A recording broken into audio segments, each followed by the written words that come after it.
has become kind of a cult hero in Milwaukee, Tommy. Fred Roberts hits McKeskey at the other end.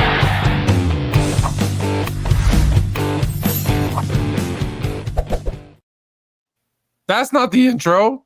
What the heck was that? Did you click something? I'm clicking my intro. That's not. Gets it to LeBron for three for the win. Yes! LeBron James at the buzzer! Gordon cuts through. They go to Barrett. He'll turn and shoot for the win. Oh! Bingo! Now, you should check out.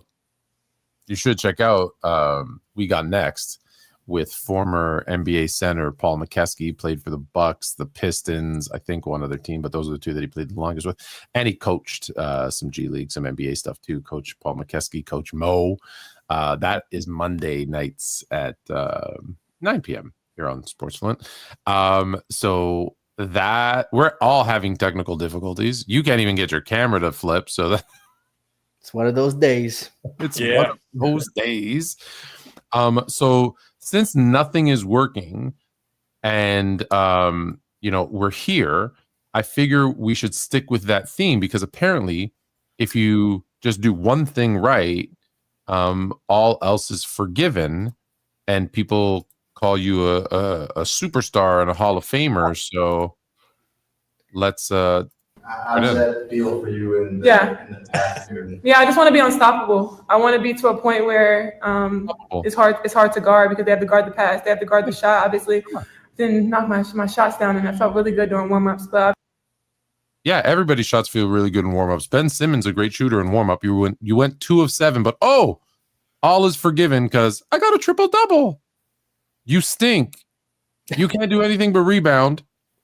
And we want to make you a superstar, and it's driving me nuts. And she had one good game, and literally my Twitter feed is filled. Or is it still a Twitter feed or is it an X feed? Like what? I still call it Twitter feed. It's Twitter. It's Twitter. It's Twitter. Elon, change it back, dude. Stop fighting with Trumpy there and do what you're supposed to do. Switch it back. Get twitter.com back. Forget the X nonsense. Just stop. That experiment failed. Okay, that being said, my Twitter feed is littered. What are they going to say now? What they going to say now? They're going to say she had one good game against the worst defense in the entire W, and she still shot 2 of 7. She still had, hey, good for her. She had 11 assists and 2 turnovers. Like, I think that's the first time this season she's had more assists than turnovers. It was good. She grabbed the rebounds, kicked it out. Like it worked. It was cool. And she's still not Caitlin Clark or anywhere close to Caitlin Clark, who had a phenomenal game before. We saw that 8 points. Whoa, Caitlin Clark. That's what people compare her to. I mean, that's who they want to. She's not like drop that down to like who's number 20 in the league. That's what who's I'm saying. Number 25? Who's number 30? Like she's down on that level. She's not. You're not comparing her to Asia and Caitlin and Arike. Like there's what it is. She has the love of the culture. The culture does love her. Great. That's amazing. Love her. She's a great personality. She's pretty. She's got a nice body. She's, I guess she has some fashion sense, apparently. Sure. I said apparently. Yeah. Love her for all that. But these non-basketball people talking about her basketball game is driving me insane. My favorite thing, actually. You're a hater. Why do I hate her? When she did this, I defended her because I thought it was funny. When she did this, I defended her because she got the ring. That's the whole point. It's like going, scoreboard. Yeah, it's funny. But I'm not going to glaze a girl who can't make it. You got to understand. When it comes to Angel Reese, a 40-year-old white guy criticizing her is never going to work. They're going to hate you no matter what. They're going to hate you no matter what. Listen, that's the beauty of me. I don't care. But don't make it about basketball.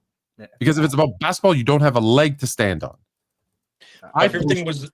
I posted just quickly. Go ahead. No. My favorite thing was Lowe following up by saying like people are going to start realizing that they've been using her wrong this entire time. Using her wrong, she's been missing layups. What are you talking about using her wrong? Yeah.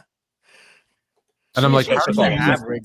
And I actually replied to Lowe, and I'm like, bro, like, how do you use someone wrong who can't dribble, can't shoot, can't pass, can't defend, like can't do anything but rebound? How do you use them wrong? Right? Like just tell her don't shoot. Okay, cool. Rebound and pass the ball. Awesome. Great. Yeah. Like if she didn't actually have finally a good free throw shooting night, like this would be another horrific single digit. Like, okay, like I said, I will give the credit. Got 11 assists. That's awesome. Got 11 assists. Why? Because she couldn't hit a damn shot. And she passed the ball, and guess what? Her teammates made some shots, which is why they finally won a game. But let's not be confused. The Connecticut Sun are 2-11, 2-8, whatever the hell their record is. They're only, I think there's only one team that has a worse record than they do. But they're the worst defense in the league. Cool. I put up some numbers on the JV team. Wow. Am I the asshole? I guess that's the question. Hey man, you're speaking facts. The truth hurts for a lot of people, especially when they're fans. Like I said, she's like somewhere like the 20 to between like 20 and 25th best player in the league. She's in that type of conversation. They want to make her the face of the league with Caitlin Clark. Not going to happen for the Masters. They're trying to create the bird exactly, and it doesn't work because her game is not like Magic or Bird. You know what I mean? It's more like the 6th, 7th man on the bench a lot of times. Why not push the Wilson Clark? Because that's easy to do. That actually might be a finals matchup. They should, like, even if, because like, some people would say like Wilson is too good for Clark, which like I don't know enough, but like based on what I've heard, that's probably the case. Make it Clark. What's her name?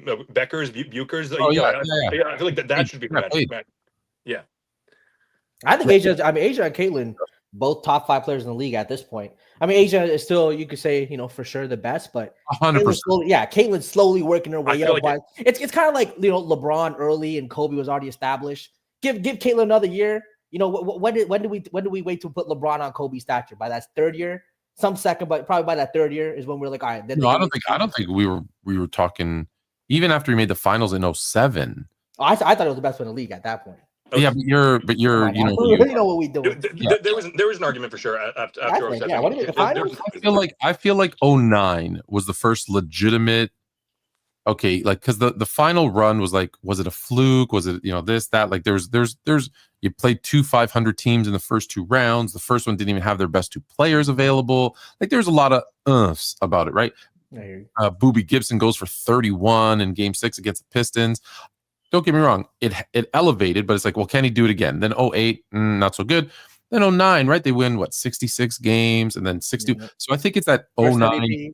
Yeah, I think that's I think that 2009 and then 2010 really solidified it. But I think that's where it happened for LeBron.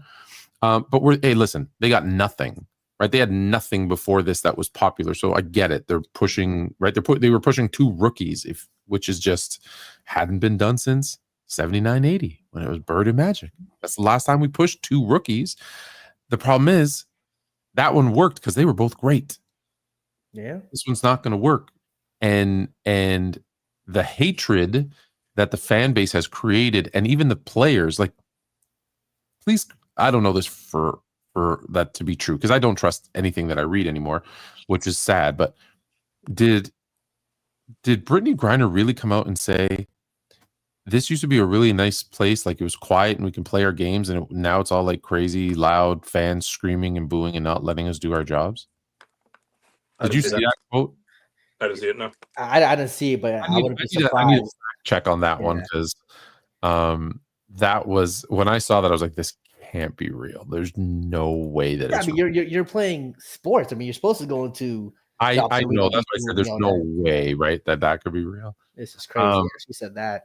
I mean, hey. Yeah, and listen, I stick to it. I say, listen, her game doesn't match her fame, and that's my only issue. And then when it comes to, I was saying to Chris before you had your point, I posted, I said it right, where she from out of bounds, kind of half court ish, she threw up a prayer, it missed, another ball went in, and she's like, "That's mine."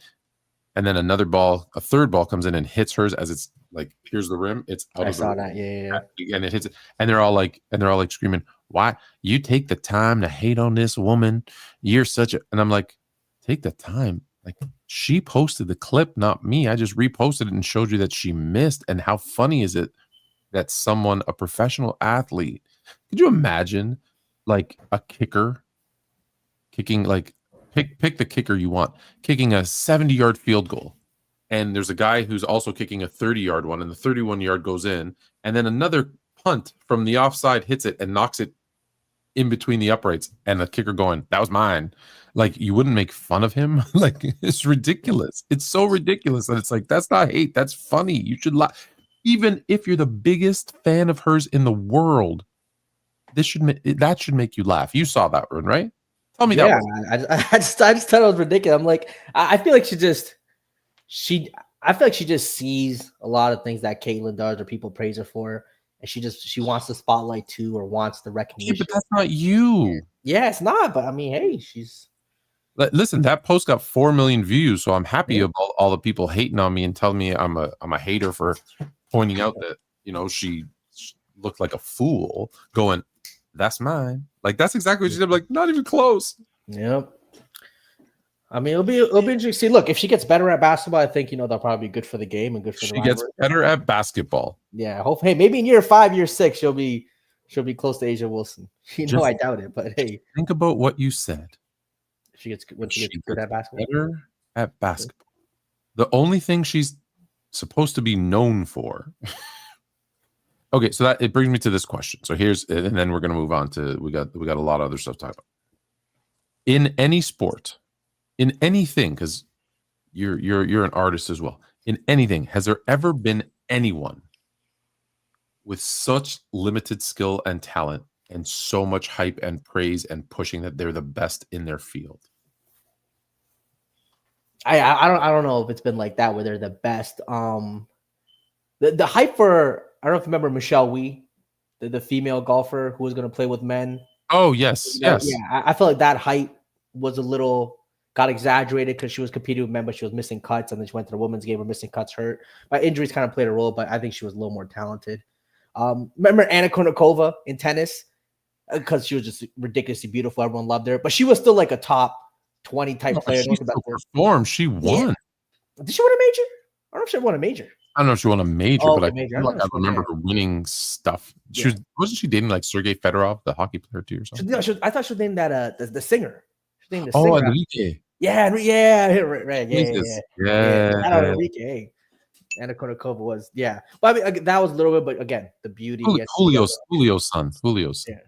Other than that, I can't really. I'm old enough to know who Julio is. You guys don't know Julio Iglesias. Anybody else? Chris, can you think of any sports or other that's so limited in what they do? And yet limited at what they do. As for I can't really think of one, honestly. As far as it goes for limitations, there's obviously a ton of limitations. Obviously, Ben Simmons is one. Like, he was like so limited around. Like, maybe that could be like a close comparison to where he was an all-star, but he was still extremely limited in his ability to shoot. But I don't know if I'm being too disrespectful to Ben Simmons when I'm comparing him to Andrew Reese. Okay, I racked my brain, which is why I was asking. Why I asked you guys, because I was like, I can't think of anyone. Like, maybe Kristen Stewart, the actress who was in Twilight, like no emotion, no skill, no nothing, and like, oh, she's the best thing since sliced bread. So thankfully, we'll never see her again. She had an era. We won't see her again. Okay, so next up, you brought up your boy. Should we go to that right away? Let's go to that right away. This can be a faster episode, I feel. So let's go to your boy. Apparently it was in Toronto. You see the clip? LeBron. Are the retirement rumors true? What's next? LeBron James. What a whore. That's crazy. Whore is crazy. That is ridiculous. He just puts out a clip there. One, you got to realize there's a whole marketing team behind this who decides for whatever. We don't even know what this is. There was an ad for a shoe, ad for something. Like, we don't even know what it is, what company. But I guarantee you there's a whole marketing team behind it who are like, all right, when to release it, how to release it, get the talk going. They knew this would happen. So I don't even think this was LeBron's decision necessarily. It's the whole team behind it who made this. And it worked clearly. We're talking about it. I see other sports shows talking about it. Everyone on Twitter is talking about it. It clearly worked. So shout out to LeBron's team, the marketing team, whoever. It worked. It worked and completely proved to everyone that I never want to hear him talk about the NBA and how much he respects and loves the game of the NBA. No, that's ridiculous. Now we're reaching. One is, again, it may not have been his decision to put it out this time. Bull crap. It may not be. That's how business works, though. There's literally be a whole corporate company behind this. LeBron James. What do you mean it wasn't his Hey, decision? it doesn't matter. He could be LeBron James, but guess what? A corporate company still has a lot more power and a lot more money than LeBron James. He might have signed a contract with them. Give me one. I don't know whether it's Nike, whether it's McDonald's, whether it's Sprite, like some companies. So you're telling me, hold on. So you're telling me Nike comes to him and says, "Hey, we want to drop your newest LeBron retirees, and we're gonna do the intro. Hey, what are you gonna retire? What's next? Dong." And that's part one. And he says to them, "Hold on, wait a minute." Mm-hmm. He says to them, "You know what? No. The NBA Finals is going on. The attention should be on Haliburton and SGA and J-Dub and all these guys with Indiana and OKC and what they're doing because the game is bigger than me. The game is bigger than me. Wait until the finals is over. And maybe right after the game, when everybody's watching game, hopefully 7 of the NBA Finals, that's when you do that commercial." That would be worse, actually, in my opinion. After game 7. No, right after that would be worse because why would it be worse? Because like this was similar to when Tony Romo retired the day after the North Carolina won the championship in 2017. Everyone was talking about North Carolina. If LeBron put together that commercial right after that, you're telling me that you wouldn't be sitting here and talk about like, oh, he's such an attention whore because talk Chris. All of it would have said that he's taken away from the champions. You would, but you know the crowd. They would have taken away from the champions. Taken away from Finals MVP. I would have said that's brilliant marketing because you waited till the finals, and right after the finals ended, you gave this teaser ad so that you could promote whatever you're going to promote after the season was totally done. What he did was I smacked it right in the middle. Game 4 on an off day when everybody should be talking about the game 5 matchup, which we will in a minute. And instead I did it here because guess what? You think the next part isn't going to come out before the finals is over? Hey, we're gonna have to wait. I also don't think a 10-second clip is taken away from the NBA Finals. It wasn't even 10 seconds. Like it's just a little clip. People are gonna talk about a 10-second clip for a few days. Who's the biggest, most followed NBA player in the entire world? It's LeBron James. And it's not even close, right? Sure. I don't think anyone who's going to watch the NBA Finals is going to say, "I'm not going to watch the NBA Finals to talk about it because of this clip." Like I don't see taken away from it in any way, shape, or form. Really? There's nothing that they would have said about the finals that they wouldn't say now because of a 10-second clip. Like think about it. There's not any more attention that would come, any more attention that would be taken away. You yourself said we're talking about it. You yourself said it worked. We're talking about it. You said yourself it worked because we're talking about it. Sure. And we're still going to talk about the NBA Finals. Look how it's not even close. Of course. Not even close. Like without a doubt. Look at this. He's got 160 million. I'm not even gonna, I'll round up for him. The next closest is Steph at 60. Does he have more than the next 24 combined? Yeah, it's insane. It's insane. So when he does something like this, please tell me how that doesn't look. If he dropped a 10-part documentary, then it could be taken away from him. But a 10-second clip? Tell me how it doesn't take away from the finals. Any attention from the finals. Because a 10-second clip is not taking away any attention that it would have received. Because we're still going to talk about the finals. There's nothing that people were going to talk about the finals that they're suddenly not going to talk about because of a 10-second clip. They might move the segment. So wait, so you're saying this 10-second clip didn't take away any airtime or any attention from the finals? No, they're just going to talk about it after this. It didn't take away anything. If you're suggesting that it's not going to take away not even 1 second of attention from the finals, then it's even more stupid that they dropped it. Wait, wait. Take away once. It just brought attention to something. You can bring attention to something else without taking it from something else. You see what I'm saying? No, you can't. No, because there's not an unlimited resource of attention and time, and it's not unlimited. There's only so many hours in the day. There's only so many hours of coverage. There's only so many things people can focus on. And in our news cycle that we live in, and this is the blessing and the curse. You can say something stupid today, and by tomorrow If someone else says something else stupid or something big, no one even remembers what you said yesterday. So what this did was today, we're not talking about the finals. We're talking about this. But we're going to talk about the finals right after. My point is this. If you love the game of basketball and you think the game is bigger than you don't do it in the middle of the finals. I just don't see it as a big deal. It's just a 10-second clip. It's not even take away the LeBron fan. A 10-second clip is not some like big story about he's disrespecting the game. He's not respecting the game. Okay. That's ridiculous. Okay, answer honestly. Did it take attention away from the finals? Did it take attention away from the finals? Yeah. No, it just brought more attention to him. Then they shouldn't have done it. Then it was a waste of money. Hey, it got us talking. Like it did take attention away. No, because we're still going to talk about the finals, though. Just like I'm saying, we can get both. You can still talk about the finals and this. It doesn't have to be one or the other. Like there is enough time because there's only one playoff series. There's enough time to talk about other basketball-related things than just the finals. Well, if this video didn't drop, we probably would have been talking more about the Desmond Bane trade that happened. Let me ask you a question. If LeBron James was in the NBA Finals, and they were 2-2, Lakers and Pacers. And Jordan dropped The Last Dance teaser. When he dropped the announcement? Was it after he won? Nothing else. The bubble, and they had no basketball, no live sports. It was before the bubble, wasn't it? No. Yes, it was before the basketball. Yes, when we had nothing. Everybody was locked down and couldn't do anything. And they were like, we need something. We have nothing. And that's why they released it at that time. There was nothing. No one was even allowed out of their house. I thought he had to release. My question is this: if it was 2-2, and then he teased The Last Dance in the middle of the series, what would every single LeBron James fan say? He's worried about his legacy. Oh, he's scared LeBron is caught up or past him, so now he wants to get the attention. Correct? Yeah, that's so obvious. If Jordan did that for LeBron on the case, because Indiana and OKC is not affecting LeBron in any way, shape, or form. It is because he's not. It brought more attention to OKC and Indiana. Before the clip, was anyone talking about LeBron? For the clip, no. And now?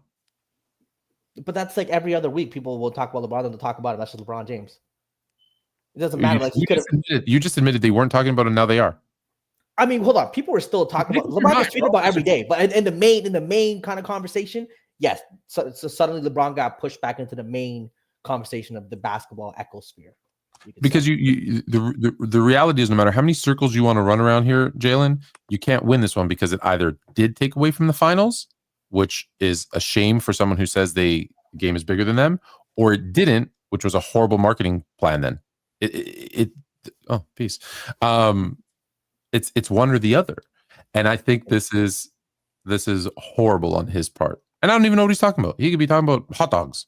I don't know. It could be about anything, whether it's new shoes. But I don't know. Hey, maybe it's a McDonald's commercial, a Rolex commercial. I don't know. Whoever his partners are.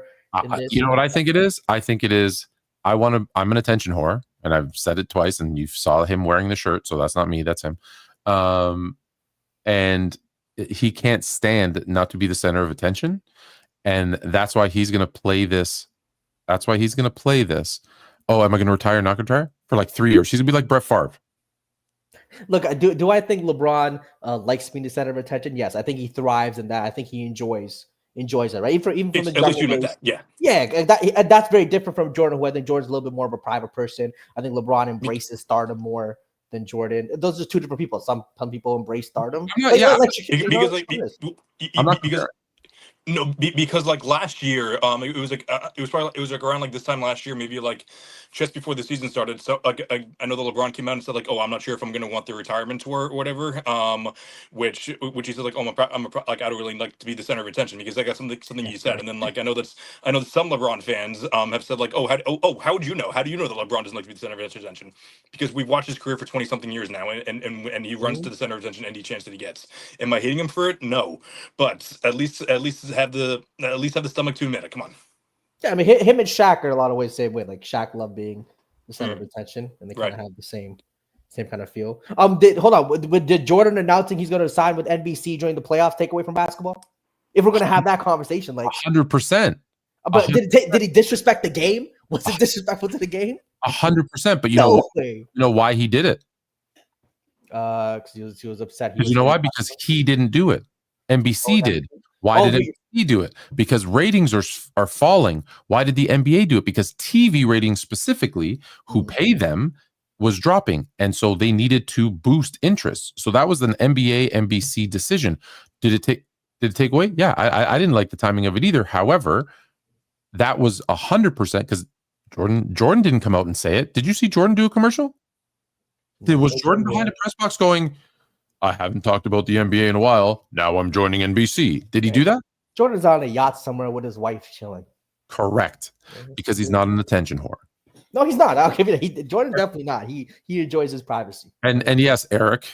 Yes, Eric. That's like, yes, that's the even worse part of it is it looks like the decision. That's what makes it even worse is like what a disaster that was. Why would you ever do anything that even remotely resembles the decision? Another thing that's overly hated, the guy raises money for raises money for he raised money for a foundation through that special. You know what? People are gonna hate it, which is a beautiful thing. Because he's a billionaire and he could have just gave him that same amount of money without doing. At that time, he didn't have the money like he did today. He still could have just gone and you tell me he knew that he was going to another way. Stop it. Hey, he's raising money for kids. How are we gonna be mad at someone who used the decision to change teams raising money for kids? Let me ask you a question. When did LeBron James decide that he was leaving Cleveland and going to Miami? That Delonte West news. No, I generally don't know because Dwayne Wade. I've heard Dwayne Wade interviews too. Says he talked to him like it was really kind of the Olympics. I think that's when the idea I think started coming. When he decided is different. Like, I know the exact date. I want to ask you. I want to know. I know the exact date. What's the exact date? And what event occurred? November 7th. Mm-hmm. When was that? 1 month into the season, when he said in a post-game interview, next season I'm going to be wearing the number 6 because I believe no one in the NBA should ever wear number 23 because we can't give Jordan the logo because that's Jerry West, and all respect to Jerry West, no one should ever wear the number 23 again. What's the only 2 teams in the NBA at that time that had the number 23 retired? Chicago, and they talked about going to Chicago, and Miami. He could have just wanted to change his number, like Kobe changed his number. Right? Come on, no, you're reaching with this one. For him to, I think he decided a lot later. Like you still had that season, they were still in contention at that point. Kobe changed them for a different reason, but be a championship. Kobe didn't do it. Kobe didn't announce it in November and then do it in the offseason. Sure, but I don't believe anything LeBron James does isn't completely thought out, planned, PR, contrived. Because he, more than anything, more than any stat, more than any ring, more than anything, only cares about grooming his legacy. His whole podcast is a revisionist history load of garbage that tries to change what people think of the past. That's a very good podcast. Shout out Steve Nash. He actually said it's a horrible podcast. Damn. Shout out Steve Nash. Drop some gems. It's supposed to be about X's and O's. When was the last time they pulled out a board and went through X's and O's? First episode, first season with JJ Redick was the last time I saw them actually pull out plays and talk about plays. Yeah, a couple times with JJ. With Nash, they haven't really broke that X's and O's. That's what it's all supposed to be about. But instead, what are they talking about? Oh, Jameer Nelson was really the linchpin in that Orlando team, why we lost. But yeah, the same guy who was hurt at the All-Star break and didn't even play in that series. Yeah, he was really the linchpin. Like it's nonsense. The funniest thing was the ad they released about Brian Windhorst of all people, who I think is second as far as it goes for praising LeBron behind Nick Wright. Like they said, it was about like in order to be successful, you need to talk about things other than the X's and O's. You need like that entertainment value, and then they were like cloning her for that. I'm like, okay, you guys are doing that exact same thing, so I don't know what exactly. I still think they provide more X's and O's than most. What was that? They still talk more X's and O's basketball than most podcasts out there. Bar's pretty low, but yeah. Yeah, let me say the bar is pretty low. That's like saying they shoot a higher field goal percentage than Angel Reese. Like, wow. but if the league average is Angel Reese's, you know what I mean? And you're shooting 10-20% above league average. It's not. It's not. Era adjusted. It's era adjusted. Oh, Ticket in the building. What's good, Ticket? What up, Ticket? Long time no see, brother. I miss you, man. When you invite me back on your show, you have people watching. Because I guarantee you, he agrees. Ticket, tell him. LeBron's an attention whore who can't stand being out of the spotlight because he knows he's never going to be in the finals again. That's a little crazy. I mean, possibly, definitely could still be in the finals. Look, like I said, he does love the attention, but I just think people, again, the haters will make the bigger deal out of this. Like clowns like Apex Jones and the other guy, will make this into a bigger deal than it really is. LeBron's gonna be LeBron, baby. LeBron's gonna be LeBron. What the hell? That threw me off. What is wrong with your? His camera just. My bad. We got two more things, and then we're gonna talk about Game 5. Shout out to my brother. He flew out to OKC. He'll be at Game 5. So look out for Dab the Cow. Will be in the building in OKC for Game 5. Is this news or not news? Is really the question. Stephen A. Smith at the NBA Finals playing solitaire. I mean, look, I don't know why people made such a big deal out of this. Like every once in a while in a game, if anyone's ever been to a game, if you just, for a couple minutes, if you're on your phone with something. You've played solitaire at a basketball game? No, I never played solitaire at a basketball game, but sometimes I've been on my phone. Who plays solitaire? Yeah, that look, the solitaire thing is a little weird, but people are acting like he was on his phone for half the game or something. That's a little ridiculous. Again, if the game is a bit of a blowout, I think people have always, kind of been on their phones or whatever. It's just I get where people are trying to go with this, but like, oh, Stephen A. doesn't even watch the games, but he's talking about it, yada yada. But people are kind of blowing it out of proportion. I agree. So you think someone who gets paid? Hold on, I just want to be clear. You think someone who gets paid to be and watch and then talk about these games while they're playing should be sitting there playing solitaire when they're supposed to be doing their job? Look, I get that, but Stephen A. to me is not paid because he provides in-depth analysis on every single game or player. Anybody who really watches basketball, understands that Stephen A. is paid how much he's paid because he brings a lot of hot takes, is entertaining, kind of goes back and forth with players. Now he's not paid to break down the X's and O's of a game. He 100% is not. Well, yeah, like Tone, it's exactly what you always say. The E in ESPN stands for entertainment. His job is to entertain. I don't like it, but his job is to entertain. As far as it goes for him playing on his phone, I don't think it's a huge deal. If he was doing it the entire game, then yes, would have been a huge deal. I don't know how long he was playing for. Again, it's only a 5-second clip that we saw. Am I surprised? Absolutely not. Do I understand people's frustration with the fact that he gets paid millions of dollars? But I don't know. But my favorite thing is people saying like if you went to any other job in America and they saw you playing solitaire, you'd be fired on the spot. That's not true at all. People spend their time. If you were in a job where you're supposed to be watching something and instead of watching it, you were on your phone playing something, yeah, you should be fired. Should be. Was that just like a timeout too? Like, do we know when? They'll take it. Do we know when he was watching? Yeah, don't make me. Y'all gonna have to. They're gonna bring me out of retirement with you, Fluent. They're gonna because they got real soft out here on these basketball streets. We're gonna have to do something, man. I'm the softest era, right? Yeah, it's getting kind of watered down, man. Fluent, I really think that we're gonna have to really do something. I know you told me about it a long time ago, man, and I've just been sitting back, kind of watching the play, man. And yeah, man, Fluent, we might have to turn it up, man. I might have to agree with you on this one, man. I might have to really come back deep into this thing, man, because Jalen, you're disgusting, man. Bro, the man is getting paid $100 million.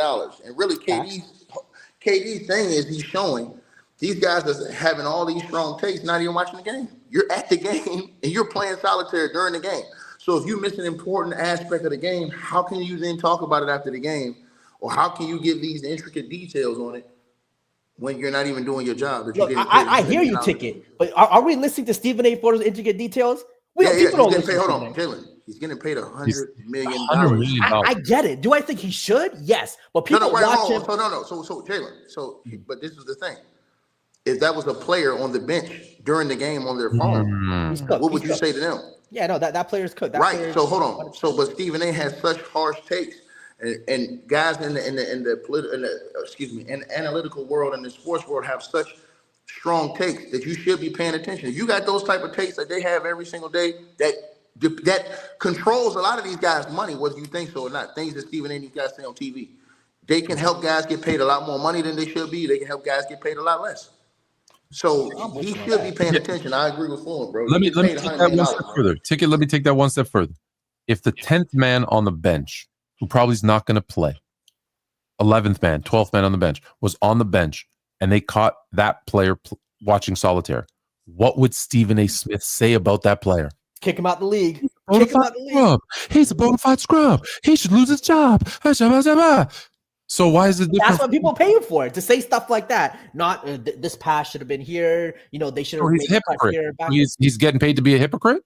He's getting paid to entertain the masses. What do masses like? Maybe they like the hypocritical talk. Maybe they like that talk over the, this player should have back cut here instead of doing this. Like people, a lot of people I'm not suggesting he's going to talk X's and O's because he clearly can't. My point is, you can't be at the game, being paid to be at the game, and then be paid to talk about the game and not watch the game. I hear you. I hear you. I'm with you on that. And you're giving him a pass, Jalen. I'm shooting like Angel Reese out here, man. But you giving him a pass is a part of the problem. Here's the thing. Stephen A. Smith have such harsh takes on the game, on certain players. So when you have those type of takes, KD's point is, by showing this out, is, bro, you have to be just as locked in as you demand us to be with your commentary if you are going to be getting paid that type of money. You're not one of these dudes who's just working and you're an under guy. No, you're the creme de la creme. You're the highest paid guy out here. Yeah. You have to lead by example. So if your people that's working under you see Stephen A. Smith doing like that, slacking during an NBA Finals game, we ain't talking about during a regular season game, bro. What would he say if Kendrick Perkins got caught? What would he say? He'd be cooking Kendrick Perkins. He'd be cooking. I don't think it's right. So he deserves to get cooked. You just made the list. I mean, now we're gonna do Ticket. Are you gonna stick around and make your prediction for Game 5? I'm gonna stick around with you, little Fluent. All right. I always watch it up. Whether you think so or not, buddy, I'm always watching, Fluent. I'm always watching, buddy. We have one other thing. This is just for the haters. A little sneak peek for the haters. Jalen, the last part is for you. I'll read it, especially.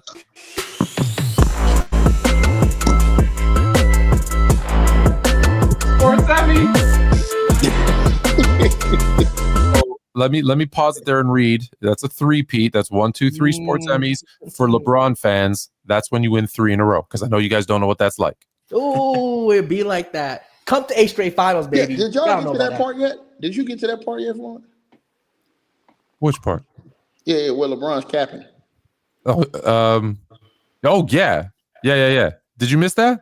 Yeah. I wanted to touch on that too. Yeah. Okay, hold on. Let me reintroduce it. Bear with me a second. Where is LeCap? Actually, you could talk. We showed the clip. Oh no, here it is. I found it. 1 second. We'll show that again because I want your take. I thought you saw that already. Jalen, of course, was wrong and said no. LeBron, are the retirement rumors true? What's next? King James. LeBron James. Cap. Bro, listen, man. I don't think he's going nowhere. I think he's going to try and weasel his other son in the league somehow before he gets out of there. I think that he's, again, man, this dude wants all the attention, bro. You can't. This is the reason why he has helped stall the young guys from getting forward to where they need to be, because he won't pass the torch. When guys like Mike came back and played for the team a couple years, okay, pass the torch. Kobe Bryant, when he knew it was his time, pass the torch. Bro, it's a certain time, bro, where you pass the torch, or you don't try to be all in the spotlight if you're going to play all those extra years. Sort of like what Vince Carter did. Sort of like KD's not even doing all the stuff LeBron's doing. He's just kind of hooping a little bit. You know what I'm saying? What LeBron does, man, he does all this attention stuff and all this. Like, it's got to be about me, bro. People are tired of it, man. And this is the thing. The NBA Finals, it needs to be like this for 4 or 5 years to break that mold of what we're seeing all the time from LeBron James. Because if that's not the case, we're not going to be introducing any of these young stars. Nobody's going to care about any of these other players. That's why I think LeBron should just retire. If LeBron retired, then you know how much now everybody else will be forced to build all these other players up in the league. They talk about there not being a face of the league. They talk about there not being a face of the league. And Ticket, I know you don't like what I'm about to bring up. It's wrestling. However, there's a very good point here about wrestling. I know it's fake, but there's a thing that in wrestling that's called putting someone over. So when a new young guy kind of comes in and gets some attention and the fans, he's getting some pop from the attention. It's one of the veteran superstars' job to like let them like win a match or have them have a really good match to put them over and make them a star. He hasn't done that. He's like Hulk Hogan. He refuses to do that, and it's bad for the sport. Hold on. He's talked about passing the torch to Kyrie Irving, Anthony Edwards, even Steph Curry when he was coming up. He was openly saying it. But the problem is though, man, he just tried to push these guys, but it hasn't worked. Jalen, you and I both know LeBron James is not meaning any of that stuff, bro. Anything he says, bro, we don't believe any of that, bro. We don't believe anything he says, bro. That dude is all self-serving, and you and I both know this. The one thing we know about LeBron James is everything is going to end and begin being about him, bro. And that's just all there is to it, man. That's all there is to it, bro. Even when the Lakers ended their season, it was all about LeBron James. You know why? Because what do? They do whatever they always do. Take the blame off of him, and Luka needs to get in supreme NBA Finals shape, says the coach who, you understand what I'm saying, didn't win a championship, even though Luka's already been to the NBA Finals himself last year. Think about that. Luka went to the finals last year with Kyrie. But for some reason, he's to blame this year when he doesn't get there with LeBron James. I mean, yeah, I'm not blaming Luka. I think just the team construction with them having no center in that matchup kind of hurt them more. LeBron and Luka both could have played better. Austin Reeves could have played better. The whole team thing. But again, when it comes to the LeBron, look, do I think LeBron loves the attention? Yes, I've said this before. Players like he loves being the center of attention without a doubt. But I don't think he's holding back younger guys in the league. That's more so the league's issue. Well, he's holding him back. Hold on. He's holding him back because he's hogging the proverbial NBA ball, bro. He's holding him back because what he's not doing is what he should have been did, which is retire. It's always got to be about him. It's always got to be about, oh, can we get my son drafted? It's always got to be storylines surrounding him. It's always had to be something that has anything to do with him. It's always got to be that way. Is that just him or is that ESPN? Like that's some storylines, not just him though. ESPN love that storyline. If the face of the league doesn't back off, how can someone else become the face of the league? So my entire thing about this argument is that it's not like the league has not tried to embrace other players. Like they haven't done a great job in embracing other players. But you know they've tried with John Morant, they've tried with Zion, they've tried with Anthony Edwards. Hold on, hang on. You said they tried. Hold on, let me finish. Take it. They've tried to an extent, and obviously they embrace Steph Curry, they embrace Kevin Durant. Do they embrace them as much as LeBron James? Of course not. LeBron James he's a media magnet. Now, I don't necessarily think it's fair to say that he has to retire just so the NBA can thrive. Like I think he should retire like when the wheels turn off. Like he's still playing like a top 10 player in the league, but the media's always going to be on him because of his name. No. But here's why I disagree with you, bro. He has to. Listen. This is what he has to do, bro. He has to retire, bro, because LeBron James doesn't know how to stay in the league and keep playing and just mind his own business. He has to retire because of things like this, what we're talking about today, bro.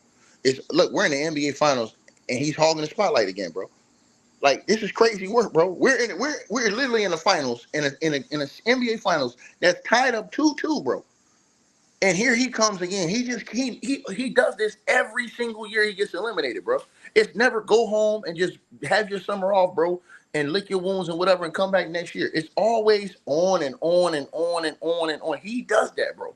He does that. That's the real reason why Michael Jordan is coming back and doing what he's going to do, which is now going to put these things back into perspective with Jordan coming back doing commentary now. Because now what does that do? That evens the odds of the foolishness that LeBron James has been trying to pull off for the last, 10 to 15 years. I can't wait till Jordan praises LeBron. It's going to cause a whole storm for these Jordan fans. Jordan, hold on. When you say praises LeBron, what do you like? Because we already established that fake article on Medium was fake. It was written by AI. It was a fake writer, fake quotes. It was completely fabricated, and all the LeBron fans bought into it. Oh my God, look at this guy. No, none of those things were real. So when you say praise LeBron, other than what he's already said, which is he's an all-time great player, he's a great all-around player, what is it that you think he's gonna, when you say praise LeBron? I know all the people who bash the whole longevity thing. Oh, it's just longevity. Oh, it's just this. I think someone, Jordan, who is an athlete, who's experienced what your body goes through and suffers, I think he'll kind of acknowledge in a lot won't say anything about it.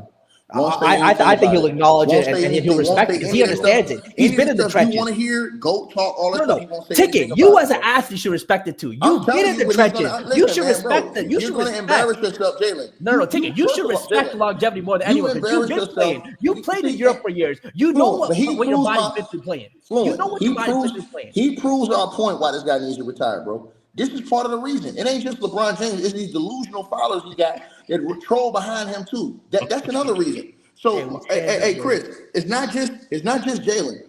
It's all the. I mean, it's not just LeBron. It's all the minions like Jalen and all these other guys that follow behind this guy. Like Fluent, for example. Fluent's a Laker fan, right? Okay, so cool. He'll deal with LeBron James, but he's a Laker fan, bro. This dude right here, he don't care about nothing but LeBron James, bro. Yeah, he'll bounce. Raptors number 2 in my heart. LeBron number 1. Listen, someone posted that. I'll even shout him out. There's a guy on Twitter, LeBron Muse, right? Who said, who put out there, what will you do? Like, and he showed this clip and said, "Oh my God, what are you going to do when LeBron retires?" And I always like the comments more than the post. I like going through the comments, and I start reading the comments. Well, then I'm going to retire too. I'm going to stop watching basketball too. Then you're not a basketball fan. You're not. You're not a fan. You're not a basketball fan. And you know what? I don't want you watching now. I don't want you watching tomorrow. I didn't want you watching yesterday. If you're not a basketball fan and you're just following one dude, then go follow him, do whatever else he does, because you're ruining the game and you're making the conversations useless because you're not a basketball fan. You're a LeBron fan, and shit like that needs to go away. I'm never gonna watch basketball again when he retires. Just think about that. Think about how stupid. I think that's more of a joke. For some people, probably it is. For some But people, I think it's more of a joke. That forces I'm not doing that. I'm still watch basketball. But Jalen, that forces you once he retires. Now the NBA really will have to put their marketing behind other. See, they're not really fully doing that right now. They're still spending a lot of marketing on this old dude, him, Steph Curry's of the world. When he retires, now guess what they got to do? They ain't got no choice. This is the same thing with Michael Jordan. Everybody's wondering, how's the league going to move on? Bro, they're always going to move on. The guy just has to move on, bro. You have to know when it's time, bro. And I'm telling you, man, bro, Adam Silver, complete disappointment to me, man. I just think that this guy's whole tenure in the NBA has been an absolute disappointment. I think people haven't talked about it enough, bro. I think he is taking the league back. Even though they've gotten money, the guys have gotten lazier. They want to play less games. I think he has done a lot to hurt the league, man. They got all these gimmicks with the All-Star weekend, bro. Guys don't want to play hard, man. I agree with that. Guys are able to get away with all kind of stuff they would never be able to get away. Bro, if David Stern was alive, bro, LeBron James would be pulling all this stuff, man.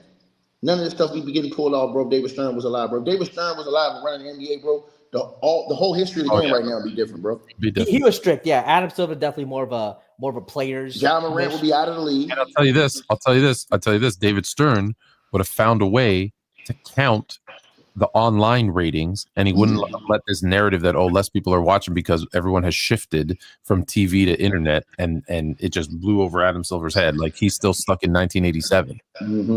That's a fact. Hey, Fluent, that's a fact. And David Stern, another thing, Ja Morant wouldn't be in the league. He would have been out on strike. On the gun thing, he's out of here, bro. He wouldn't even be in the league no more. So half these guys you're talking about, Jalen, and Chris, as you said that, they put promotion behind David Stern's here, bro. They don't even put promotion behind any of those guys, bro. Bro, in fact, guys like Jokic, guys like SGA, they would be bigger than what they are right now if David Stern was running the league. Because the promotion that he would have put behind those guys in general, guys, because he would have promoted guys who he know was mature. But Jokic doesn't want to be the face, though. It doesn't matter whether you listen. Barkley didn't want to be a role model either, but he was still used in promotions the right way to build the league. Because back then it was build the NBA and create fans of teams. Right, like Chris goes back to his country. Chris is a Celtics fan. Chris is a Celtics fan. If Tatum got traded tomorrow, let's say he was Celtics. If Tatum got traded tomorrow for another equal level, let's say Luka, since he's the one that gets traded now, would you leave the Celtics and follow Tatum to whatever team? I would not. Never. And would you cheer for Luka to be the best Luka he could be so that your Celtics would win? Obviously. That's a basketball fan. Facts. That Jalen, if LeBron James was to go to the goddamn, LeBron James could go. Listen, LeBron James goes to Atlanta Hawks tomorrow. Shanghai Sharks jersey. He can go to the Hawks tomorrow. and Jalen's wearing a Hawks uniform, screaming up and down, and wearing a Facts. Hawks I'm flying to Atlanta. What you talking about? I'm flying to Atlanta. But this is the problem in which we are talking about, man. And I think that problem, and I think another problem David Stern would have resolved too if he was still here, which is the lesser control that the coaches have. Watching coaches like Tibbs who get to the Western Conference Finals get fired. Watching coaches who won championships get fired after 1 year. David Stern, that would not be going on if he was the commissioner of this league. The coaches would have a lot more power than what they have right now. You wouldn't be seeing situations like Mike Malone and all these dudes happening because that's another thing that's really destroying the league.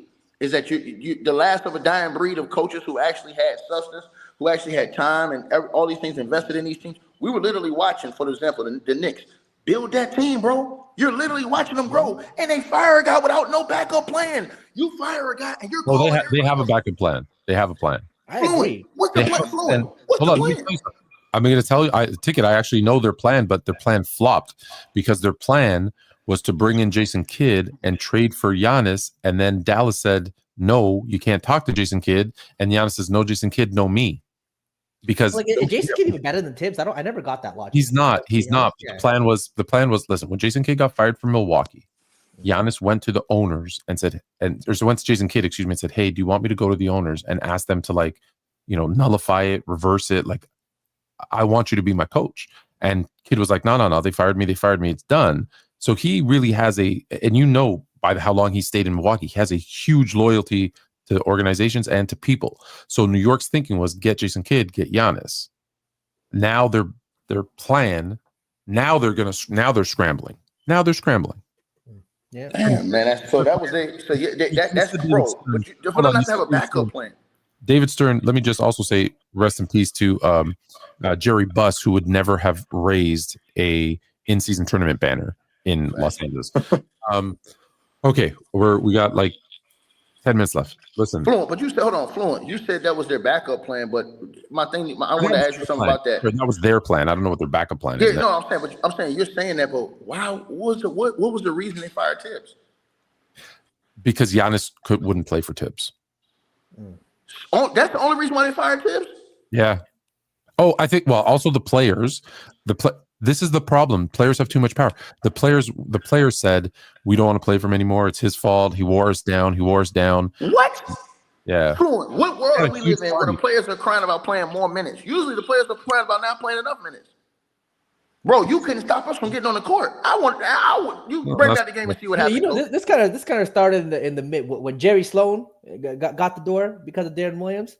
Ever since then, it's been the slowly trickle effect of players having to win. And I agree. I actually think coaches get the slack for losing sometimes. The difference in pay, right? Think about when coaches were making $500,000 and players were making like $2, $3, $4 million.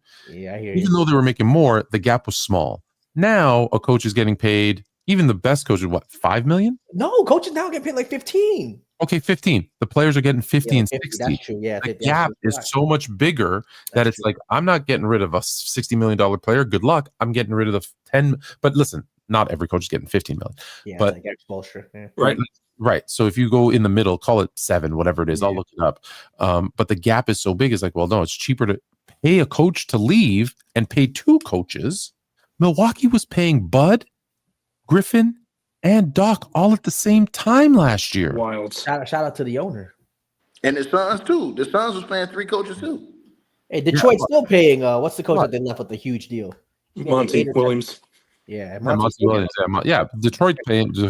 But that doesn't hurt as bad right now after the season they just had. It hurt at first probably, but that's right. Now that they recovered, go ahead. I know you only got. Yeah. So I was just saying I want to finish off the last 10 minutes with actual NBA finals. So I thought this series would be 3-1 at this point. It's 2-2. I think Indiana surprised me because game 1 is the only one that didn't go the way that I had scripted it. So it's 2-2. Does Indiana have a legit shot at, I guess, upsetting OKC? Nah, it's over with now. They lost that game. The game 4 was the game, bro. Fluent. Game 4 was the game. You have to get game 4, bro. Game 4 is a game for Indiana to win this series, bro.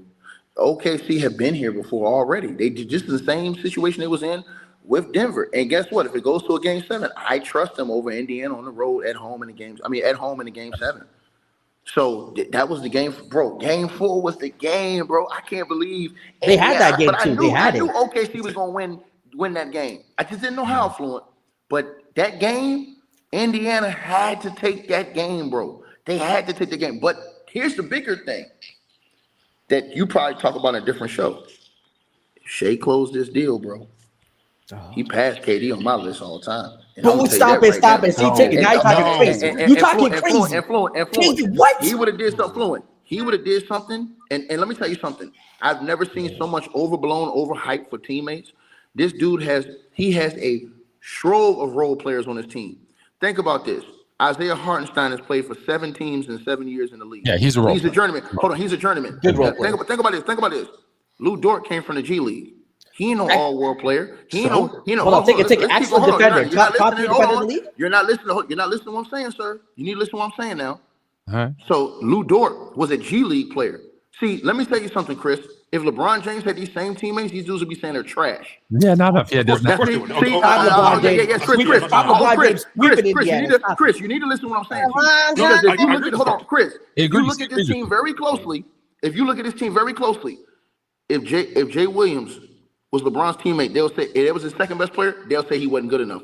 Let me tell you something, and I'm just being honest. They'll say he's not a good enough sidekick to him. I'm telling you this right now. And listen, as good as you think Williams is, Jamal Murray's better than that and don't even get half the credit. Now, let me say this as well. When you think about this, look at the rest of that team. Chet that team was like Alex Caruso bounced around the league. The Lakers got rid of Alex Caruso, bro. Everyone knows Alex Caruso good, though. That was a big a good role player. Then he bounced around. He bounced around to a couple of teams. So he ain't no dude that the team said, I'm going to invest in. You're going to be my future. You're going to be this guy. No, he's bounced around. This is third or fourth team, right?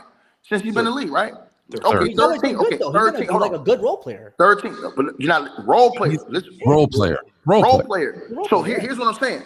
That team that KD had fluent with the OKC, that was a bomb squad he had when they went to the finals, bro. Yes. That was a bomb squad. I don't know what people are talking about. You had one of the best defensive players in the world in Serge Ibaka. Yep. You had one of the best post defenders in Kendrick Perkins. Yep. Then you had one of the best 6 men in the league in Derek Fisher, or one of the best veteran guards in the league in Derek Fisher, to help offset all the foolishness that Russell Westbrook would do, even though he was an all-star at the time. Yeah, Westbrook was nice. Then you had perimeter defense. You had James Harden, who was the 6th man of the year, bro. That OKC was better. That OKC team was better for sure. Durant's OKC team was better. It was better. Say what? But I think the point. Durant's OKC team was better than Shea's, but Durant ran into LeBron, prime LeBron, Wade. But you're not. Hold on. This is Indiana. This is what you're not understanding. That doesn't mean anything. He ran into. They both had bomb squads. LeBron didn't just won. My whole point is this: in this league with LeBron and KD and all these guys in it, KD got a super team this year, pretty much. And look what they did. Nothing. Let me say this. Hold on. Yes, they do. And let me say this. He has one good. He has one good role. Hold on. With all these guys still in the league. With the mighty Celtics, is your team, Chris, who won the championship last year. Shea took his team and had more wins than that team this year. They've lost double the playoff games. Team in the West. They've lost double the playoff games. OKC team in the West. Hold on. Who has way lesser level role players than what the Boston Celtics have? You can't tell me the Boston Celtics don't have better role players. I've been told all year long that the Thunder role players are better than the Celtics. You don't believe that. You don't believe. No, I don't believe that. But like what I've been told is that this is an all-time great Thunder team, but the Celtics were frauds last year. So I don't. Who told you that though? Everyone. I'm hearing from people that the Thunder are an all-time. Hold on.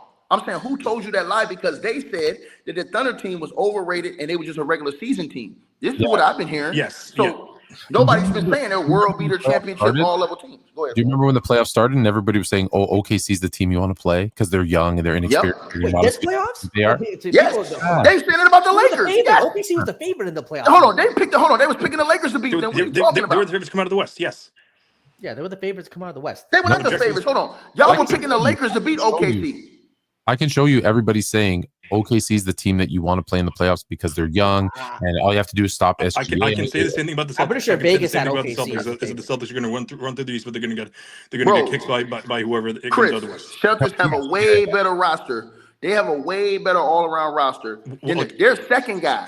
Second guy is way better than anybody else on on that. Really? Because OKC I was told that Jada was better than Jaylen Brown. I was told that Jaylen Brown and Jalen Williams. It's Chris, not closer to people man. think. Hold on, ticket. We're not going to act like Jaylen Brown is so much better than Jalen Williams. Jalen Williams is still good. Fluent, you have to go overtime a little bit, Fluent. Fluent, you have to go over. This man just said.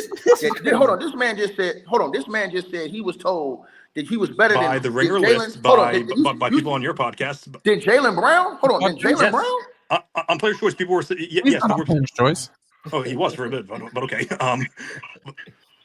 Unbelievable, by Nick Rice, by the Ringer, Bill Smith's company, by the way. There were people saying that Jalen Williams is better than Jaylen Brown. There were people saying that. Man, you listen to Nick Rice. Come on, bro.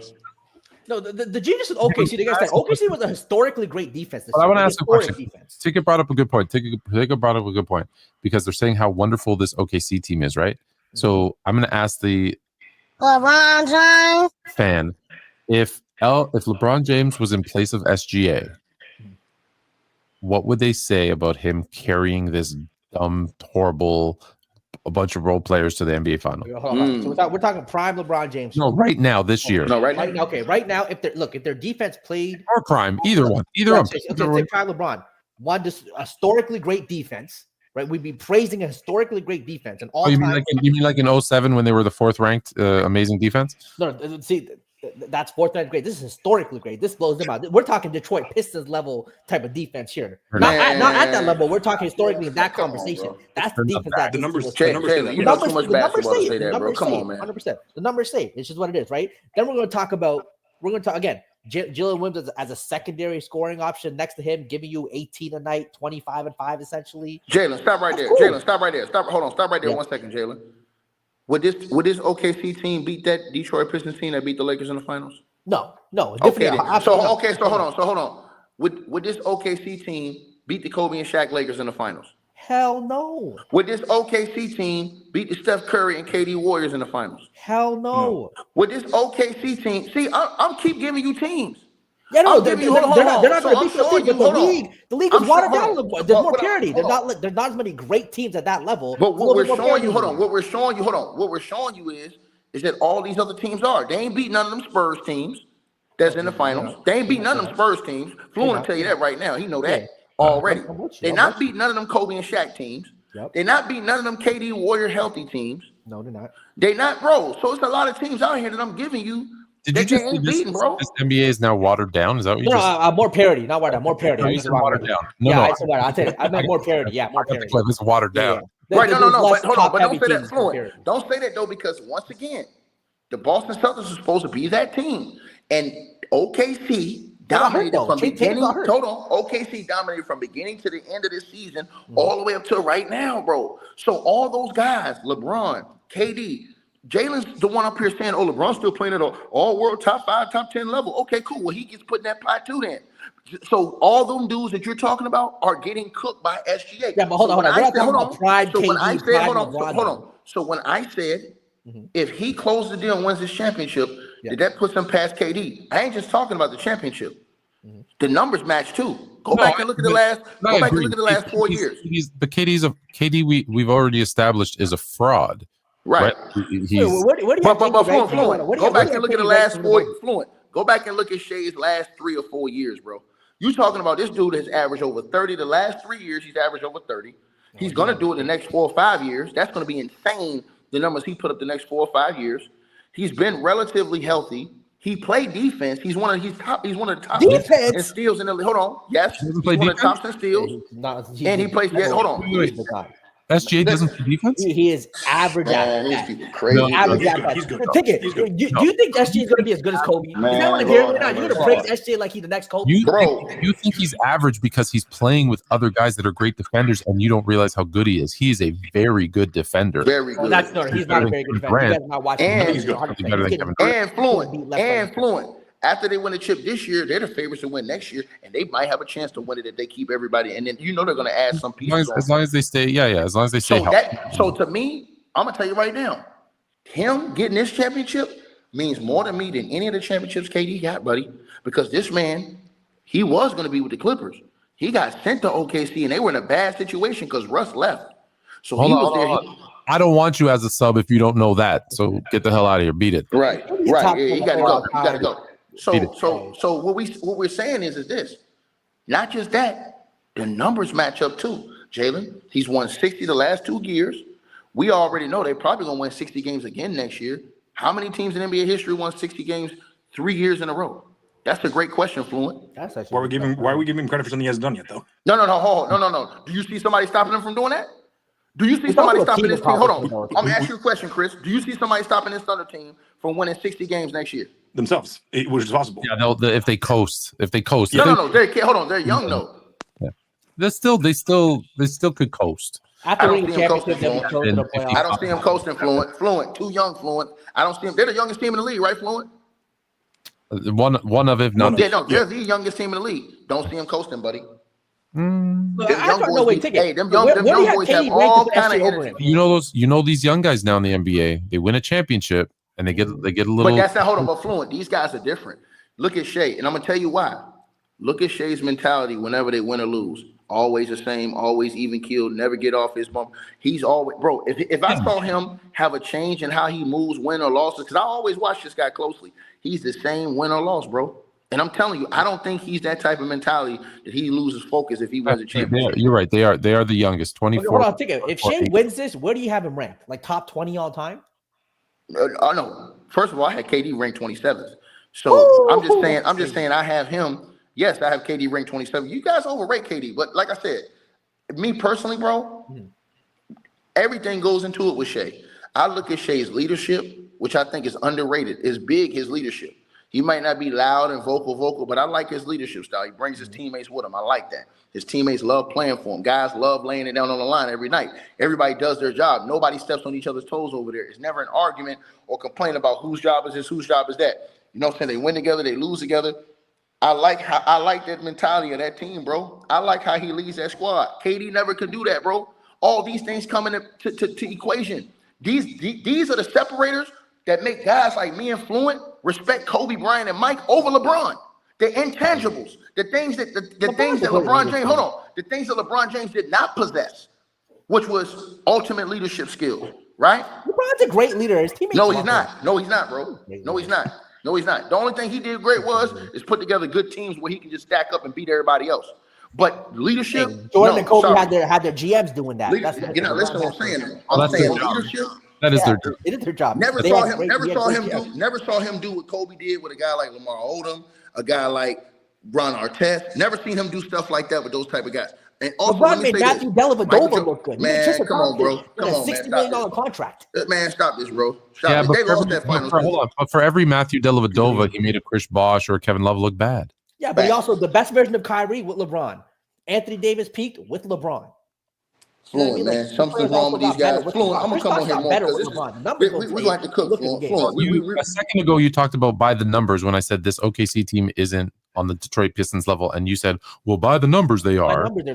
By the numbers, there's significantly more players that have been worse with LeBron than better.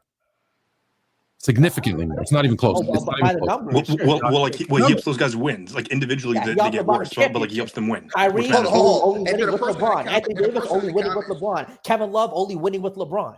Chris Bosh. To the person in the comments who said I said the Celtics were frauds, I said it because of the cockeyed coach they got.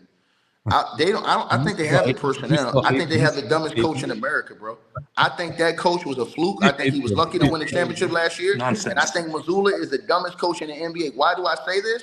Because he has no backup game plan. His only game plan is jack up threes. And if they're not jacking up threes, they're going to lose. And let me say this. If Ime Udoka's still the coach, they have won 2 championships, not one by now. 2. Ime Udoka was far worse than Ime. They blew so many more leads. No, that's not true, bro. Ime Udoka's a worse coach than These dudes are crazy as hell. Wow. 100%. Fluent, this guy, man. That's crazy. That's crazy. I think Boston would have won it this year if Jason Tatum didn't get hurt. Bro, if Ime Udoka, no, Boston would not have won it. Boston would have got stretched out by. They blew more leads under Ime Udoka than they did with Joe Mazzulla in 1 year than they did. Bro, you guys were in the finals. Hold on, how many years did Ime coach in the Celtics before you guys were in the finals? 1. Right, he set that team up for y'all to get to the finals, not Mazzulla. But Mazzulla didn't set that team up. He already took that team to the finals. You guys just ran into an all-time epic performance by Steph Curry. You ran into an all-time great epic performance by Steph Curry in the NBA Finals. That team was not good. Be honest. When y'all played with Mazzulla, you guys got lucky. A lot of guys were hurt. Haliburton was hurt. All the key guys were hurt in every series. Giannis was hurt. Chris All Middleton was hurt against the Bucks. Jimmy Butler was hurt against the Heat. I'm saying you guys, all the key guys that year was hurt when Missoula. Okay, and they had a winning record against all. They were 2-1 against Donovan Mitchell. They were 3-0 against Tyrese Haliburton. They were 4-1 against Luka Doncic. You just said something ridiculous about Udoka. But here's the one thing about Udoka. Udoka, in my opinion, had him playing better defense, and secondly, he had them playing more balanced level of basketball. When Missoula took over, you guys just went to straight jacking up threes all game. That was your game plan. Your game plan literally was, let's see how many threes we can chuck up and make. I'm pretty sure they had more assists under Missoula than Udoka. No, I ain't talking about assists. I'm saying 3-point shots that they jacked up. The style of basketball was so ugly and so bad if you guys aren't hitting threes. You guys literally disarmed. Welcome to every team ever in 2025. If you miss your threes, your offense isn't going to look good. You guys said the only coach I saw disarm players of their ability because he had them jacking up threes all game. Like Jaylen Brown had so much more ability. Jason Tatum had so much more ability. I like to see Jason Tatum in the block more, in the post more, posting up mid-range, facing up, attacking more, playing that little mid-range. Eric Spoelstra showed them that if they take more mid-ranges, they lose. This idea that they would have won more if they took more mid-rangers is ridiculous. No, that's not true, brother. That's not true, brother. The problem is this. The problem is that that was their first year going with Ime. I'm saying that if Ime stayed, I believe the Celtics have 2 championships at this point, not 1. I believe that. I totally agree with that. First of all, which year, 23 or 25? Hold on, First of all, he got which to the year, final. 23 or 25? No, I'm saying they win the very next year after he got fired, and then they win the year after that. So 2023. So yeah, the year. Hold on, the same championship that Missoula won, they win with Ime, and then they win this one. I just think they're a better. I think they're a better overall. So you're saying they would have had 3? Is what you're saying? No. I'm saying they would have won the year Missoula won. 2. And this one. I'm saying he would have won 2 championships. I believe they would have got through the East this year with Ime Udoka. Bro, y'all sleeping on Ime. He's saying that this year with Udoka, they don't. This year. That series doesn't pan out the way that it does, so they win it. Tatum doesn't get hurt. They're in the finals. They win. Well, like at the end of the day, Kristaps Porzingis is still playing. Chris still playing awful. It's, you can blame Tatum's performance on Missoula all you want. You can put some blame on him, but no. I don't think that. I predicted them to win the finals. I think you're gonna have they just didn't pan out. Chris, I think you're gonna have a different opinion next year, brother. I think after this next season. Let's go around. So a couple of things. One, average NBA coach is making $6, as the kids would say, $6-7 million a year. So your 50 number was wrong. Yeah, but 6-7, and you got players. 50, I meant like the top guys. Yeah. So that's why they're not listening. Jalen, just quickly, Pacers or Thunder now? It's basically a 2 out of 3. Yeah, I picked the Thunder throughout this series. So I mean, it's to me. Sticking with the Thunder. Thunder in 6. I think they win the next 2. I think that last game, Indiana losing at home, I think just kind of takes the wins out of their sails a little bit, and OKC should win. All right, Chris. Yeah, this series is reminding me a lot of the series that Ime Udoka blew for the Celtics when they blew that 2-1 lead. Actually, so, but yes, it's same thing happened. The Thunder have figured out the Pacers at this point. I think the Thunder win the next 2 games. Bro, y'all haters over in Boston. Everyone's got Thunder. It's like we all agree Angel Reese should be out of the WNBA. We all agree that LeBron James isn't a No. I disagree with that. I think she needs to work. I think she needs to focus and work on her game more. Because she has a role. I just think that she needs to focus because I hate her field goal percentage. But I like her ability, even though she gets her own rebounds, I like her ability to crash the boards. I like her intangibles that she can bring to the game. She's a role player. She's not a star player. I'm not looking at her as no big time scorer. Okay. But I'm looking at her as a girl who can get on the boards, who can mix it up. And I mean, she's always going to be at the top in the league in rebounding. And somebody will say something. Hey, she gets no rebounds they've ever had. Sure. She can be Bismack Biyombo. Get her off the boards. But I just think that she needs to improve, cut out some of the other stuff, and improve her overall post game and her touch and moves around the basket. I think if she works on that a little bit more, I think that she can be a better, well-rounded player. Like even today, she had a triple-double, but I would like to see more consistent play, that type of play consistently. I want to see improvement from her. You shooting 30% from the field, 30% from the – come on, man. Like, come on. You one of the biggest girls in the league. Like, that's horrible. Horrible. We gotta be honest about that, Fluent. But to what you said about the finals, First of all, I just want to give Carlisle a lot of credit. I think Carlisle came, Absolutely, imposed his will on this team. They got a lot of decisions they got to make after this season too. And the Knicks look stupid. You got rid of Obi Toppin, who was your lottery pick. This guy's in the NBA Finals, balling right now. He was almost out of the league, and then Indiana just found a role for him. Fluent, come on, bro. He's in the finals, balling, Fluent. The Knicks had this guy as a lottery pick, gave up on him after 1.5 years. He won up game 3. He was the X factor. Listen, all these teams give up now on these players too quick, and that's the problem. Like, I go back to my Lakers, right? They traded away everybody to bring in Anthony Davis, but guess what? Look at the depth and talent and skill they would have had. But anyway, and they could have waited a half a season to get Anthony Davis later. He was coming over anyway. Yeah, he was coming over anyways. Exactly. That's shameful, bro. That's shameful, though, Fluent. But they got decisions to make. I heard they might lose Neesmith. They might lose a couple of those guys that they're going to get paid. They might get paid. Yeah, people are going to overpay. Let's be very clear. So we've already lost a guy who actually was. I checked. He actually was never subscribed. So he unsubscribed to something he was never subscribed to. So you know what I think of you. That being said, when I say KD's a fraud. One, as you know, I don't rank active players. So where does he rank? Nowhere, because I don't rank him. Two, if you take away the one thing that I give him credit for, which is scoring, how can he impose his will on a game? And the reality is he can't, because he's not going to do it defensively. He's not going to do it by being a playmaker. He's not going to do it because that's his thing is scoring, which is awesome. It's the most important thing that you do.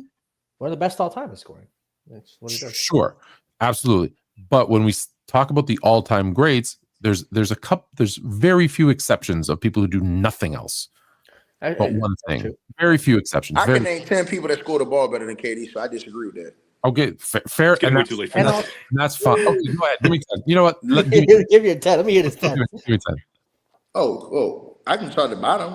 Kyrie Irving's a better scorer than KD, in my opinion. That's one. When we talk about score, I ain't talking about just being able to. I'm talking about a guy who got a bag that can get buckets. Right? Okay. I can tell you another guy who's just as good a scorer as KD, Chris Mullin. You want me to keep going? No, stop it. Now we're reaching. Now we're talking nonsense. See, Jalen, this is what happens when you're young, Jalen. When you're a young kid and you don't really watch the history of basketball, you don't know the things I'm talking about, though. I know Jerry West could score the rock, bro. These are dudes that could put the ball in the cup. That one's actually debatable. Kobe Bryant could score the basketball, bro. No. What are you talking about, man? Michael Jordan could score the rock, bro. I'm with you. You understand what I'm saying? Hold on, we can keep going. Alex English could score the basketball, bro. So let's keep going. Hold on. You're not see Alex English. No one scored more points. No one scored more points in the decade of the 80s than Alex English. Right. No. And Fluent. After next year, I can make an argument. SGA is a better scorer than KD. And hold on, Fluent. Let me say this, Fluent. We're not doing this. Before he says that, Fluent. You just hate Fluent. Before he says what he says, Fluent. Before he says what he says, let me say this. Take free throws away. Guess who leads the league in scoring just off points? Shea.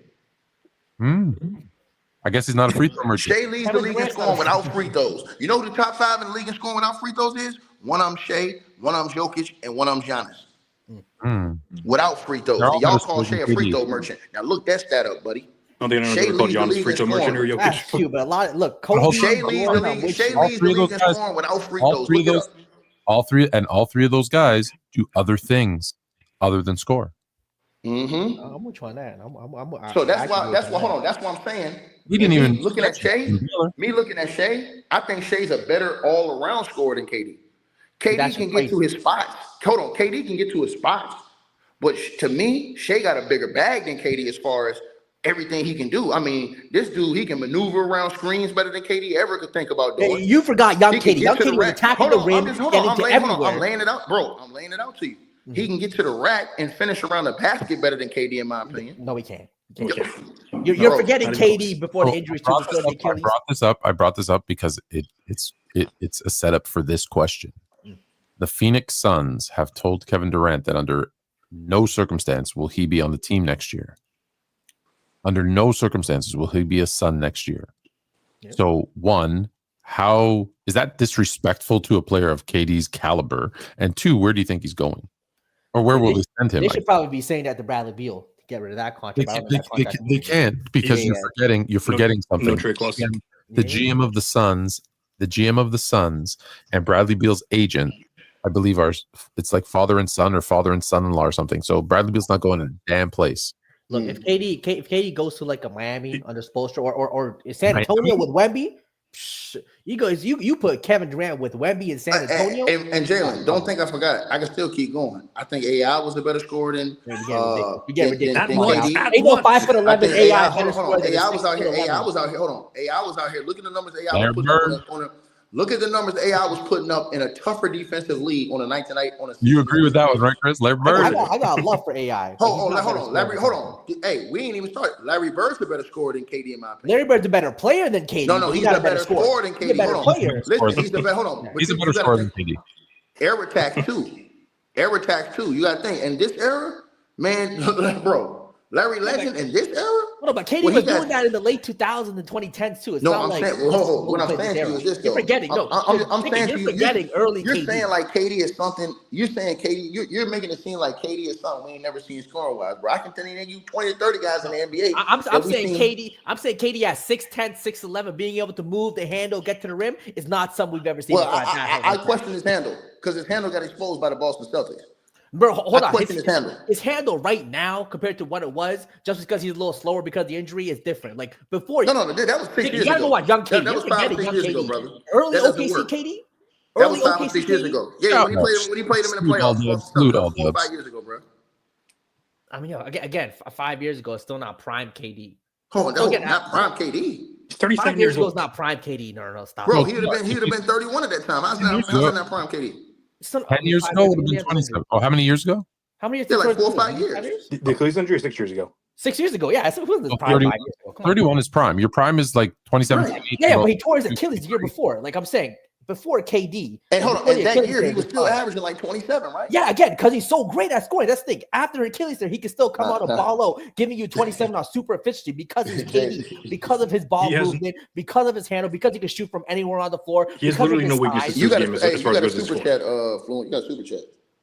Yeah, I know. You already ready. Yeah, we shouted out all dubs. Oh, yeah, y'all hit them super chats up too for my boy Fluent, man. Y'all hit that like button and subscribe to my boy Fluent, man. Shout out, we gonna, like I said, Bird a better player. I'm gonna lock in with you, Fluent. I promise you, I'm gonna lock in with you, dog. It's time to take this thing over, man. You got my number ticket. It's time to take this thing back over, man. Cause these dudes out here playing games, man. You know where to find me. So my question is, get back to the last question because we're way over time. Where will KD play next year? Phoenix or San Antonio? I mean, San Antonio or Miami? No. One. No, you can't play the fence. This is like a bet. You can't go to. Yeah. You're a gambling man. You don't go there and say, okay, I don't know. Who has the best first round picks? The Spurs, the Rockets, or the Heat? Mavericks have the best one, but Mavericks, Spurs, Washington. The Spurs, the Magic, and the Heat. Those are the three teams. The Spurs have made it seem like the number 2 and Stephon Castle, and as far as I've seen, at the very least, Stephon Castle and the number 2 pick are untouchable, which is ridiculous in my opinion. But I also saw that Devin Vassell and Jeremy Sohan are borderline off the table as well.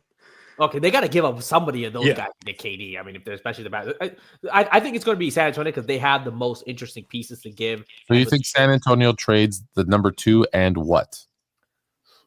2 and SoCan? Yeah, I think San Antonio. I think the Spurs are going to go for it, bro. You put him and Wemby together, bro. That's what I'm saying. That's crazy. Hey, look, if he don't win with Wemby, that's really an indictment, bro. Because I'll give you that. If he loses with Wemby and that team, because that means he would have lost with all those. So the question of why I think he's a fraud, here's why I think he's a fraud. So let's be very clear. I think he's a fraud because everyone has crowned him as a top 10 player all time.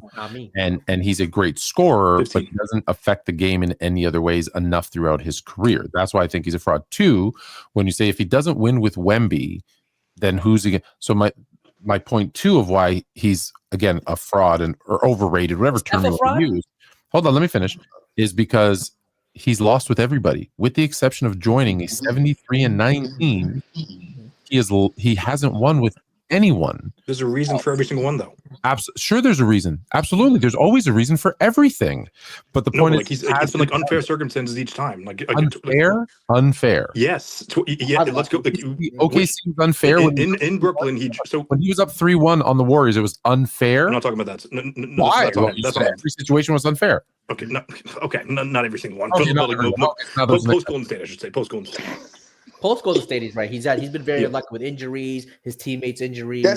Fluent. That's their excuse for LeBron and KD. It's unfair. There's no excuse. LeBron's just. That's basketball. Okay, hold on. We got another. I'm not a LeBron fan, by the way. I hope you know this. Oh, another Melo and Dominique Wilkins can be considered as Melo cannot be considered. Oh my god, he's so. Melo's all-time talk about fraud. Hey, Melo, I need you to play Michael Beasley 1v1, man. Take that challenge. He called you out. Listen up, Melo. Dominique, listen. Kevin Durant is a more efficient, like better shooting Dominique Wilkins. That's his. He's the Dominique Wilkins of this era. But Dominique was more athletic. Dominique more athletic, but Kevin Durant's a way better shooter. And no, you're not hearing me. I'm saying, and a better highlight reel. That's pretty much it. But the human highlight reel does everything else. Think about this. KD's averaging 27 during that. The human highlight reel without the jump shot giving you 28, 29 some of these seasons. Yeah, that's crazy. If it wasn't for Michael Jordan, Dominique Wilkins, 5 or 6 scoring titles? Yeah. Yes. True. Right. Yeah. All right, so it's Steph a fraud because he only does it one way. And let's be clear. Talk about unfair. His second best player for his career is probably what? Doc Rivers. Talk about unfair. I'm gonna hurt Jalen Hart too. Luka Doncic is a better scorer than KD.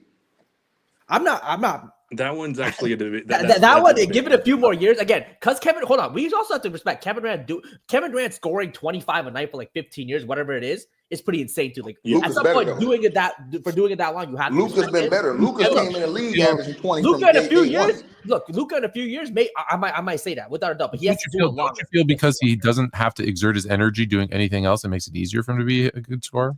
Nah, Fluent. I'm gonna tell you something. Anybody can go up there and put up 30 beside LeBron James, bro. No. I'm talking about KD. I'm talking about KD. Oh, okay. I'm about to say.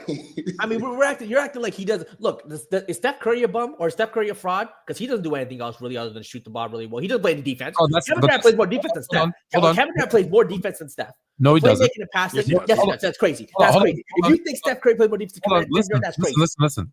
Listen. For his career. Mm-hmm. For his career, don't look at because everyone wants to say, KD, look at those 3 years when he was on the Warriors. Mm-hmm. Other than that, no one talks about his defense. So when you talk about Steph Curry, Steph Curry is a significantly better ball handler than KD. Significantly. He's a significantly better playmaker. He's playmaking is not a better shooter. Hold on. He's a better shooter. He's a better shooter. Yeah. And considering size, look at them when they play together. He's actually a better rebounder than the 7-footer. So I'm sorry, Steph does significantly more things better. We're talking about Steph is not rebounding is never. And he's also proven he can win without Kevin Durant. Kevin Durant has never proven he could win without Steph. Steph's always no one's saying that. I don't say no one. I'm not saying that's. Durant's better than Steph, but what I am saying, like, you're asking KD to take away his strongest aspect of his game. If you take away Steph Curry's ability to shoot a three, he would not be nearly as impactful. Like the fact that he's able to move off the ball so well, the fact that like he's able to draw all the defenders, that's why it's because of his 3-point shot. As impactful, maybe, but he can still penetrate and dish. And Kevin Durant's a better penetrator than Steph Curry. No, this is not. You guys have not watched Kevin Durant in his prime. You know how I know Kevin Durant is a penetrator? Steph Curry has kids. Kevin Durant does not. So I know who. This is crazy. Shout out. Hey, Kevin Durant pull-out game must be your takes are crazy, Jalen. This is crazy. Hey, look, this is another thing we can talk about next week. Some people, shout out the PC group chat. People want to think Steph Curry's MVP season is top 5 all time. It is not nowhere near top 5. I don't even think it's a top 10 MVP season all time. You mean when he was unanimous MVP the only time? It's not top 5. It's not even close to being top 5. It's nowhere close to the top 5. We can talk about it next week. It's literally like maybe 9 or 10, but people overrate that MVP season so much. It's ridiculous the conversation people want to put Steph Curry in next to the greatest MVP seasons of all time. It's ridiculous. And you talk about one way. We're talking about I can name 5, 6, 7, 8 MVP seasons where every single one of the MVPs both ways. All NBA first team and all NBA defense. What are we talking about? Jalen, you got some serious problems, brother. Take it. Stop it. We're talking about players that play both ways. You think Steph Curry's MVP season is top 5 all time? You got some serious problems, bro. I understand you got some serious problems, bro. He's worried because if you elevate Steph too high because he's 3-1 against LeBron in the finals, that LeBron has to come down, right? So it's wait. Should I want to elevate Steph so I can be like, oh, he lost to Steph in the finals? It's not that bad. No, I'm just saying people put Steph in conversations he doesn't belong in. I'll tell you again with the MVP thing. It's not better than 88 Michael Jordan. Jalen should be put permanently on mute for LeBron getting sent home in the first round this year, bro. Like we shouldn't even hear from 40-year-old LeBron. What are you talking about? What was Jordan doing at the same? What was he doing? Oh, man, this guy right here, bro. He wasn't playing with Luka Doncic. I tell you that much. He wasn't playing with Luka. How about that? Yeah, he wasn't playing with Luka, buddy. He wasn't. He was smoking a cigar. Yeah, he wasn't playing with Luka. I'll tell you that much. You know why? You know why he was doing that at this age? He had nothing left to prove. He wasn't chasing any ghosts. He wasn't taking care of his body right. Too much wine and cigars. Should have drank his green juice like LeBron. Listen, you guys are all lucky. You guys are all lucky he was sipping on his whiskey and smoking cigars and retired 3 times, because if he didn't, there wouldn't be a conversation for you guys to have. Even though this one. I wish he played till 2003 or 4 so I could see LeBron zoom past him. Easy work. Jordan tried to play defense on that. LeBron would have dunked all over him. Let me tell you something. Yeah, really? Let me tell you something. 35-year-old, 6'3" Gary Payton dropped 30 on your boy LeBron when he was zooming past everybody. So trust me, no one was worried about LeBron. Shout out Gary Payton. Gary Payton was locking up Jordan 2 in the finals. Let's not pretend like we didn't see that happen and his coach screwed him, took him off. But Gary Payton was locking up Jordan. That's not what happened. Hey, we'll talk about Influence, before I get out of here, man, just shout out to you, man, and shout out to the OKC. Appreciate you, brother. Thanks. Hey, Influence. I want to say this before I leave. That OKC Thunder coach, man, a legend in the making, in front of our very eyes. Totally with you. In front of our very eyes, bro. Mm-hmm. That's crazy, bro. Hey, look, that shows you how good their GM is at making moves. Yep. To go get that coach for this team in the right way, for sure. Bro, I'm talking about, every move he's made has damn near been perfect. KD and them didn't get it done. They supposed to get it done. But every move he's made with this franchise, you can't tell me a better executive that have made move after move in the last 15 years. I'm talking about just to make the moves, just to get your team from one situation to another, bro. He's made the moves, bro. You're right. I appreciate you, brother. All right, dog. Love y'all, man. I'm going to holler at y'all, man. Hey, y'all smash the like button and subscribe to this channel right here. Fluence channel, you guys. Send me your address. I'm going to send you a LeBron jersey. Make you look good, right? Yeah, hey, I'm going to send you a knuckle sandwich back. You ain't going to like how that tastes. All right, later, Ticket. I miss him. I haven't talked to him. I got big love for Ticket. I haven't talked to him in a long time. I forgot what we were talking about, but I don't care. We're done. Anyways, I got to go to sleep. Do you have a show this? Do you have Politically Incorrect or whatever the hell? Yeah, it's a couple. Yeah, we'll be back. A lot to talk about. A lot to talk about in the political world. What's that? Wednesdays. Wednesdays. What's it called? Dirty Politics. Dirty Politics. Dirty Politics. You're on Thursday. Is there a game? I don't even know.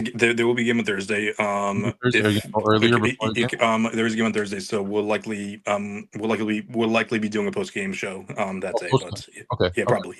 Yeah. So who wins Monday night? Who wins tomorrow? I think we all think the Thunder, right? Yes. Thunder at home. Okay, Thunder at home. Remember, if you question what I say, I got Emmys, you don't. Until next week, we out.